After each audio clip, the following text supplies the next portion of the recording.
So I suppose I'll start by saying I feel like a bit of a fraud here because I was offered a kiwi fruit for breakfast and I declined.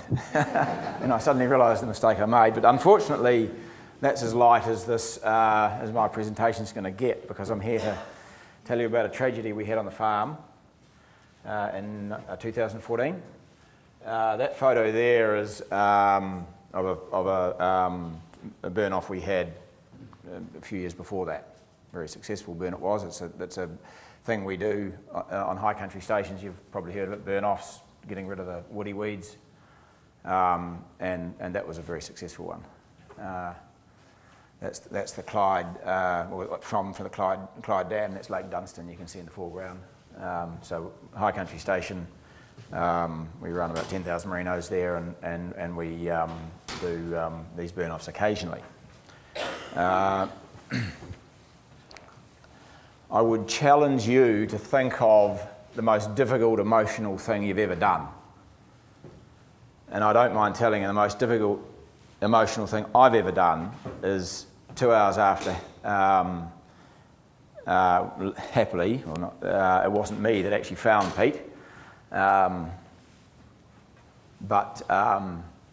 one of the staff members found him, and I then had to ring his wife Rose, who I'd never met, and tell Rose to gather her friends around because it wasn't good.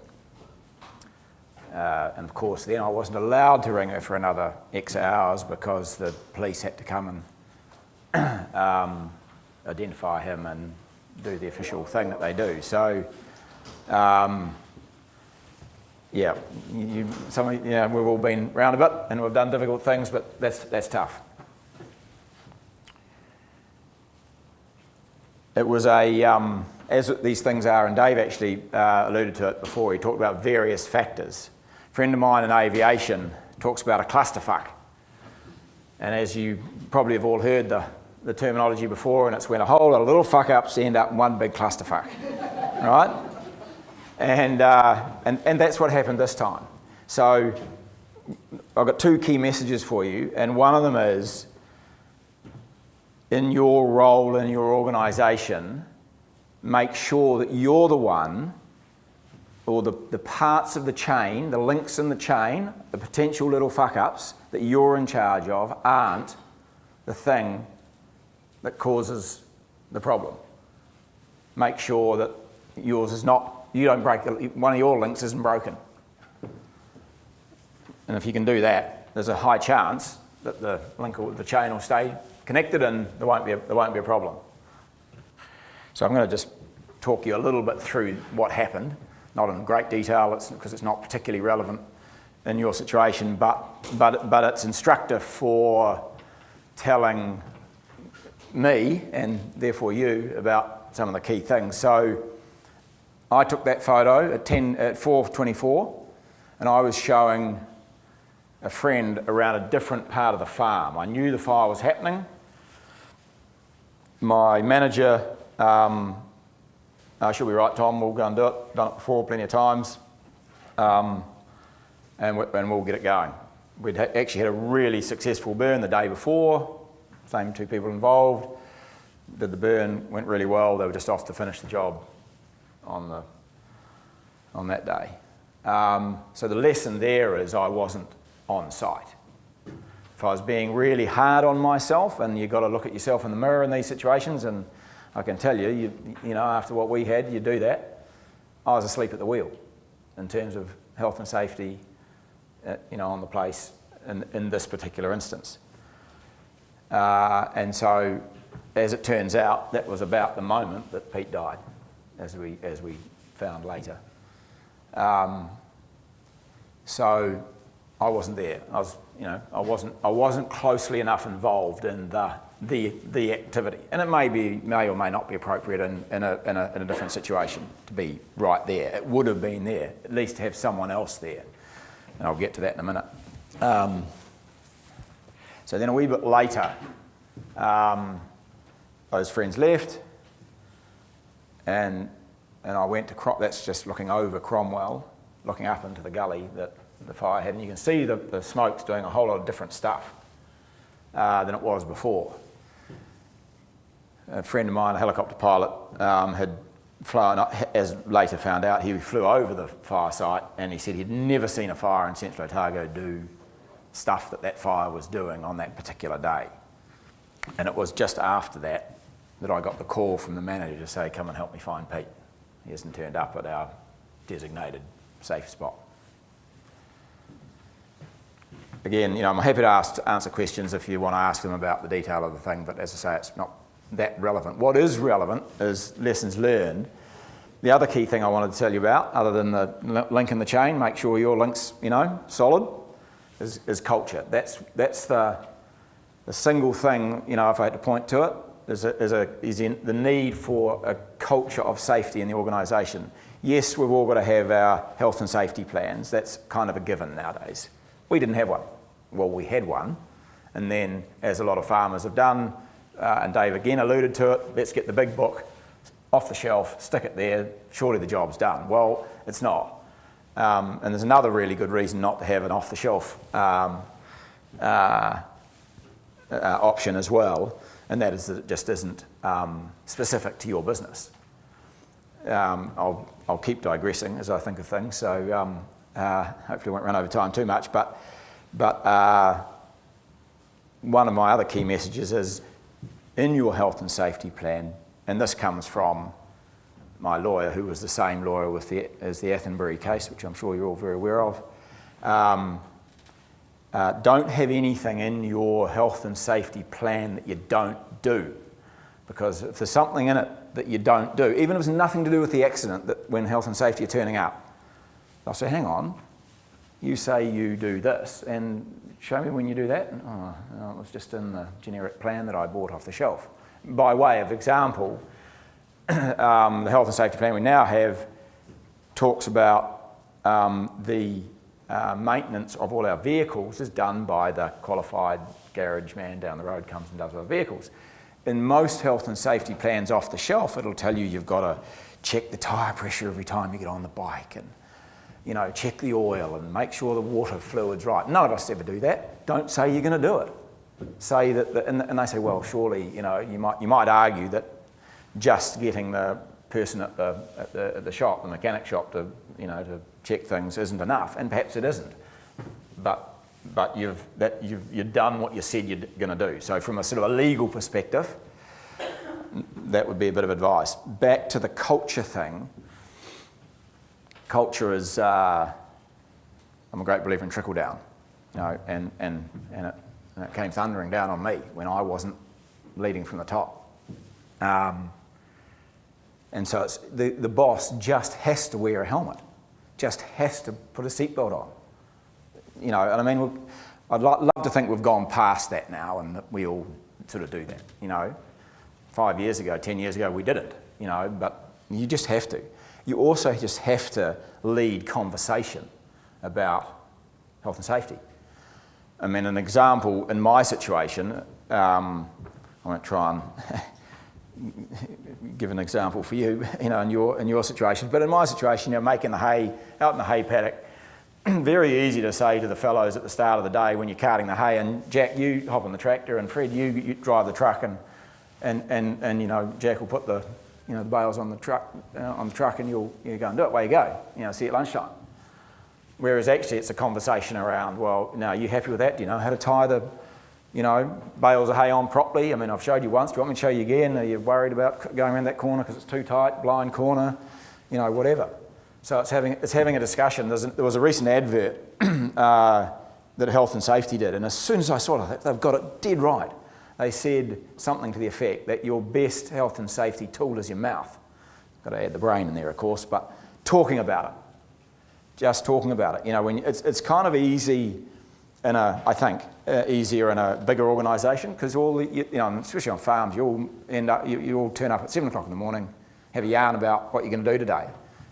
You have to have health and safety in that discussion. It's really easy. You're going to go and do the spraying today.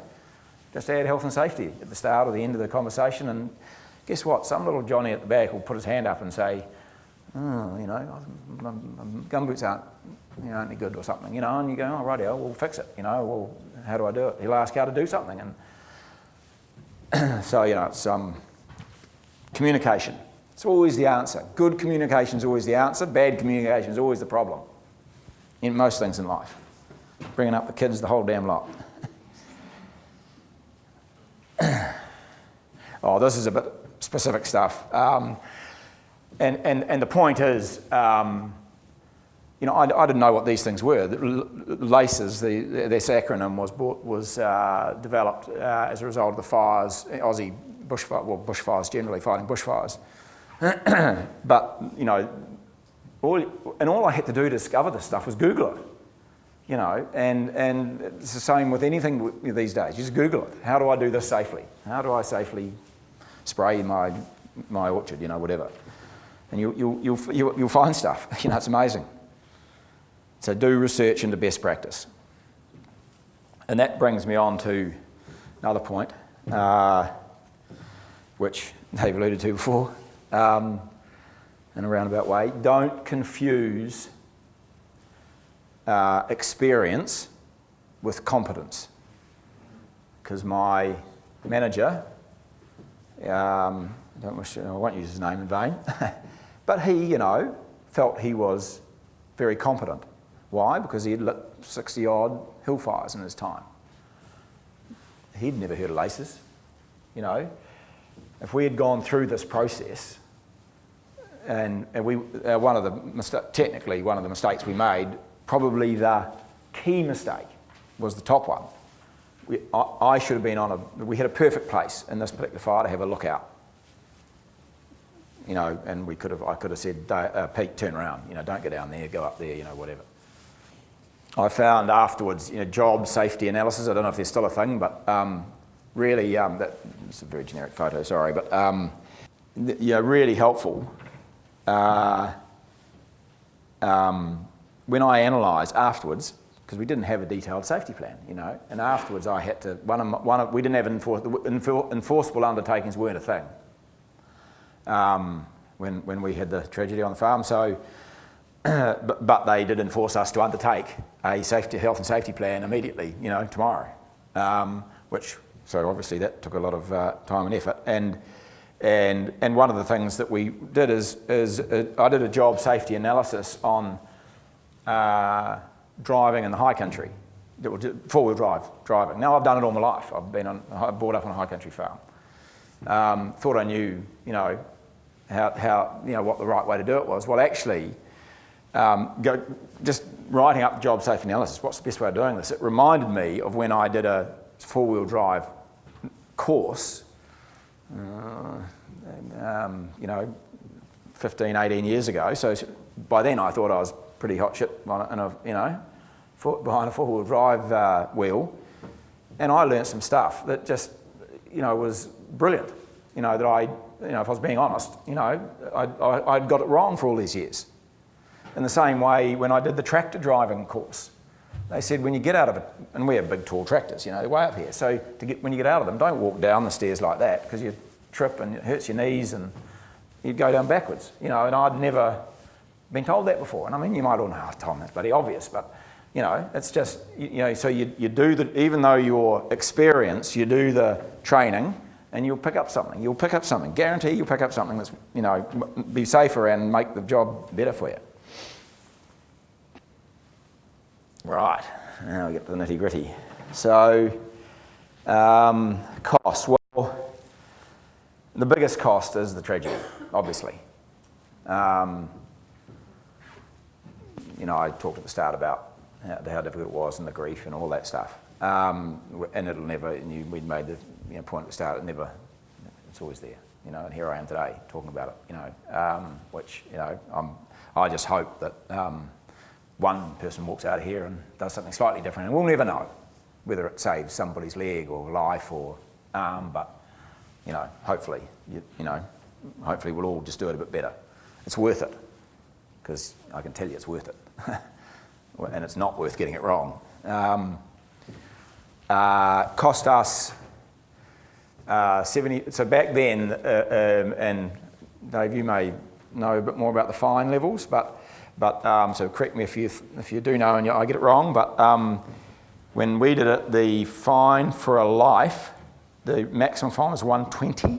If If you plead guilty, and I think this probably still applies, if you plead guilty, it's instant 25% off. And then they talk about low, medium, high culpability. The court will find. We were medium, so it costs a $75,000 fine. You can't insure for that.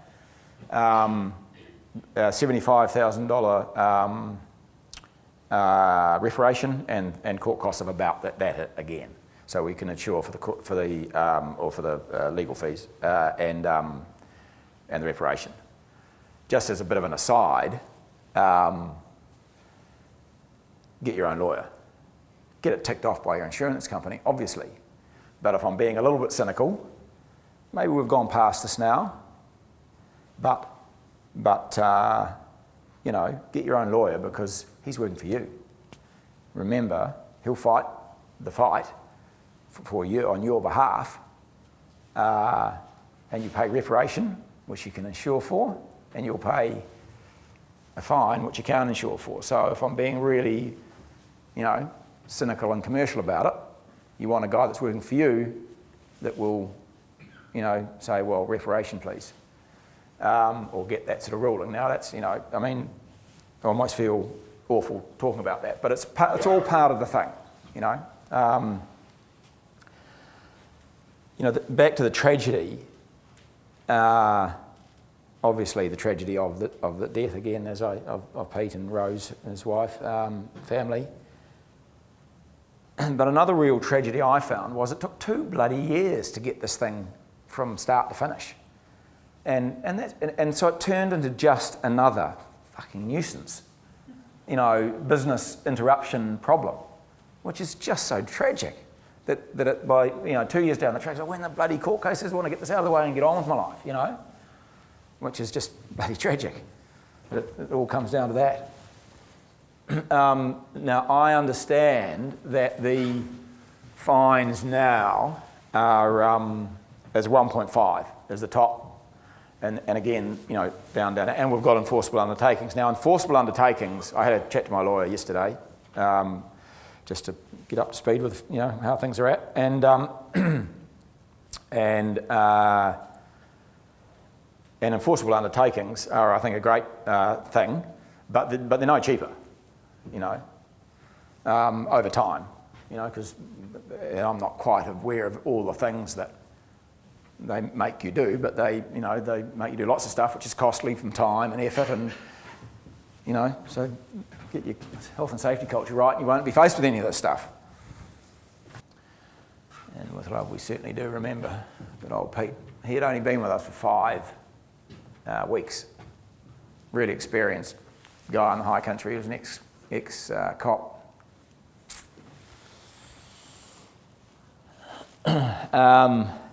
There's probably a few other things that I've missed, but, you know, culture. You know, you got to lead from the top and make sure all of your links in the chain are sound. Those are the 2 key messages, I think. Very happy to take questions.